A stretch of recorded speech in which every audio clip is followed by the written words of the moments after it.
So I think one of the things that I enjoy most about the process is learning about a jurisdiction in depth.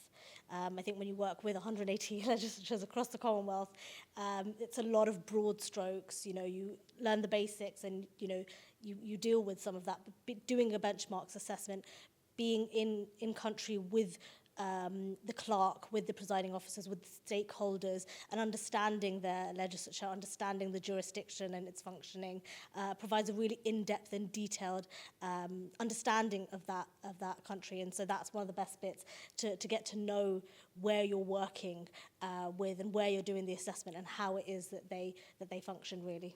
I think one of the most positive elements of the work is, yes, that learning about how other parliaments run their house.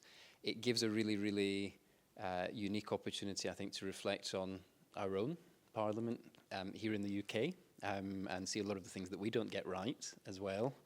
And having continuous dialogue with the branches that we have benchmarked with, weeks, months, even years after them coming back to us and saying, well, we really valued that exercise we did in 2020, and look at all the things that have changed in the intervening years.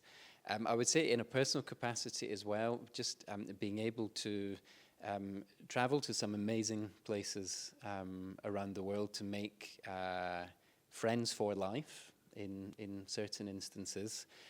So it's a real privilege, I think, in a personal capacity, to be able to meet with so many members of our Commonwealth family, and to strengthen those links, to build those relationships. And the assessments, or the self-assessments, they are really hard work, as you've said, Matt. They are long days, they are packed days, but there are absolutely times during those weeks where we feel very privileged to be able to do the kind of work we do. Yeah, I completely agree. I think that it's such a unique insight into a whole new country, a whole new jurisdiction. And, you know, it's so great to meet with people that are, you know, really enthusiastic and really optimistic and have a real passion for the Parliament and for politics and political culture, particularly when you meet with really young people in those jurisdictions. And so it can be really motivating, and I really enjoy that. But what do I least like about the process? I think that it's a real struggle that you have to familiarize yourself a lot with the jurisdiction in terms of its legal framework, its standing orders, its constitution. You have to have all that information in your head.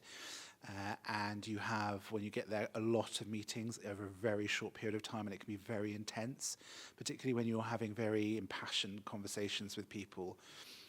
And some of those conversations can be quite difficult conversations. People have a lot of things that they want to say and sometimes get off of their chest, and you're really just facilitating the process. You're not necessarily providing the answers that they always want to hear. So it can be quite, you know, experience, but I think it's one of the most rewarding pieces of work that I do at the CPA and that I've been involved in. And it's great to see, you know, the change that comes out of these benchmarks in those jurisdictions, and the challenges that they face and how they take those challenges forward and come up with really innovative solutions, I think is an amazing thing to witness.